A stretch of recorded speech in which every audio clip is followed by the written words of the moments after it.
Hi, I'm Vanessa from speakenglishwithvanessa.com. Don't make these mistakes. Let's talk about it. Have you ever watched an English TV show and realized, whoa, these guys speak way different than any English I ever heard in my English class? Yeah, it's pretty true that English spoken in real life is way different than textbook English. But never fear, today I'm going to help you with 3 pairs of commonly misused words, and I hope if you misuse these words before this lesson, I hope you won't misuse them afterwards. Let's start. The first pair of commonly misused words are either and neither. Did you learn in your classroom English that you should use either for positive sentences? I want either cake or ice cream for dessert. And that you should use neither for negative sentences. I want neither cake nor ice cream for dessert. Well, even though these sentences are both grammatically correct, that second sentence, oh boy, we hardly ever use that in daily spoken English. In fact, if you said, I want neither cake nor ice cream for dessert, people would look at you with little slits in their eyes and say, what? Is he a literary professor from the 1800s? So what should you use instead? Well, we usually just simply use or for negative sentences. Take a look at what happens to this sentence.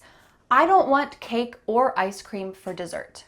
We use the negative word not. I don't. That's a contraction using do and not.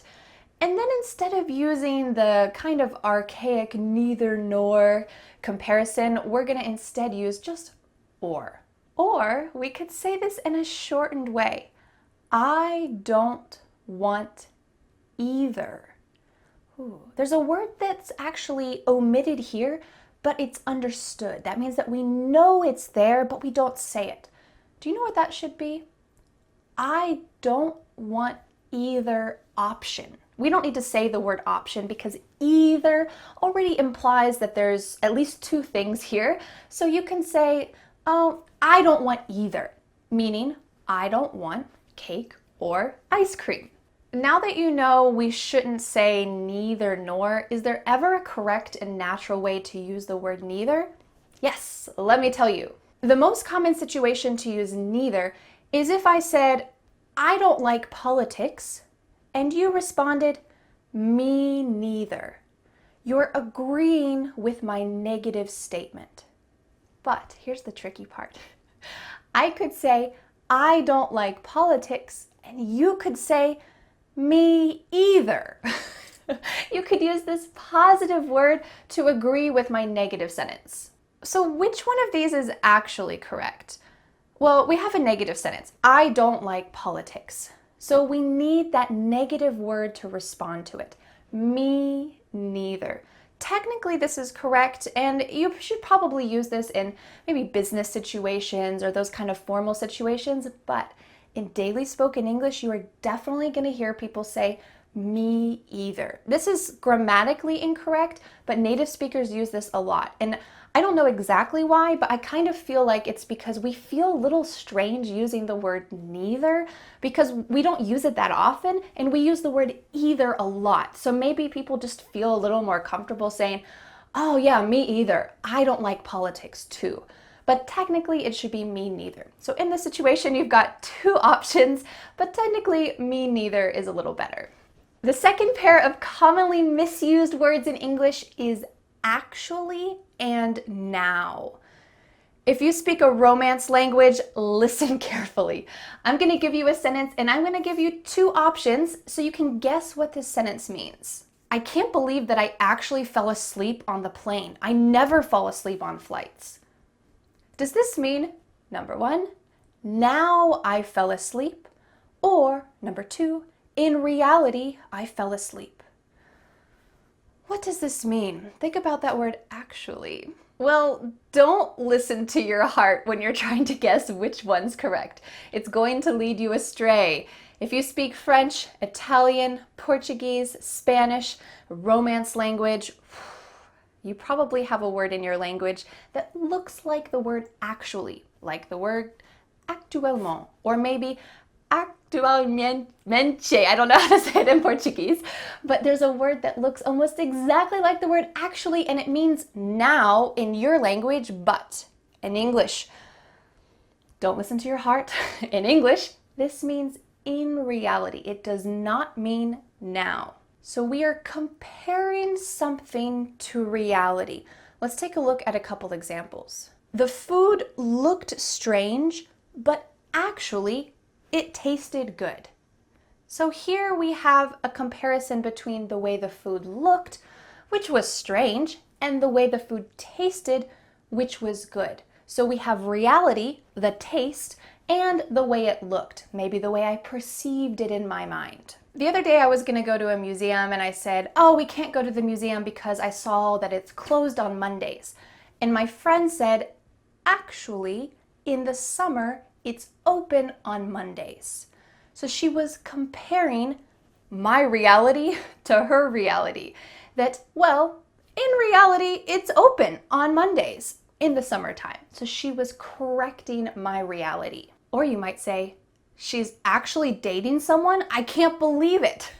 This is a shocking reality. Like in our first sentence, I actually fell asleep on the flight. We could say she's actually dating someone. Here we're comparing what I thought would happen, that she would never date someone, to the reality, whoa, she's actually dating someone. What about the word now? This means in this moment, at this moment. This is a little more straightforward and easy than the word actually, but let's talk about a couple sample sentences anyway. I can't watch the movie because I have to study now. At this moment, I have to study. He finished his degree and now he's a mechanical engineer. All right, let's go to the last pair of commonly misused words in American English. I have a little test for you. I want to know which one of these two sentences do you think is correct?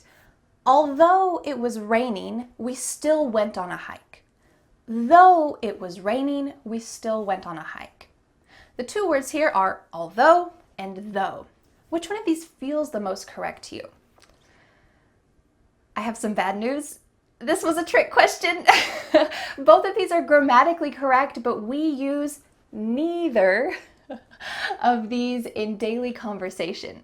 The word although is rarely used in daily conversation. It feels a little bit formal. The only way that I use it is when I'm talking about changing my mind. I could say, oh, the wedding was so boring. Although the food was pretty good. So I'm changing my mind about the wedding. The wedding was boring. Okay. Although the food was pretty good. So there was one thing that was good about it, the food. This is almost the same as adding the word but. The wedding was boring, but the food was pretty good. What about the word though? What's wrong with saying, though it was raining, we still went on a hike? Well, we hardly ever use the word though at the beginning of a sentence. It sounds too stiff and formal, though it was raining. No, we hardly ever use this. If you want to use the word though at the beginning, it's better to add the word even. Even though it was raining, we still went on a hike. That sounds much more natural. Let's go back to that wedding example, the boring wedding. You might say, the wedding was boring, but the food was pretty good though. We're using the word though at the end to indicate that there's kind of an exception. Oh, the wedding was boring overall, but the food was good though. You could even take out the word but and make two sentences. The wedding was boring, the food was good though. Okay, great. If you'd like to study the word though in depth, I recommend checking out this lesson that I made up here that uses a lot of examples and all of the different nuances of the word though. All right, before we go, let's do a quick review. I don't want cake or ice cream for dessert. I don't want either. I don't like politics. Me neither. I can't believe that I actually fell asleep on the flight. The food looks strange, but it was actually good. Actually, the museum is open on Mondays in the summer. I can't watch a movie because I have to study now. The wedding was kind of boring, although the food was pretty good. The wedding was kind of boring, But the food was pretty good though. Even though it was raining, we still went on a hike. I hope you enjoyed this quick but intense common mistakes correction lesson. I want to know in the comments which one of these mistakes did you used to make, but now I hope you won't make it anymore because you know the correct way to use these commonly misused words. Thanks so much for learning English with me, and I'll see you again next Friday for a new lesson here on my YouTube channel. Bye! The next step is to download my free ebook, 5 Steps to Becoming a Confident English Speaker. You'll learn what you need to do to speak confidently and fluently. Don't forget to subscribe to my YouTube channel for more free lessons. Thanks so much. Bye.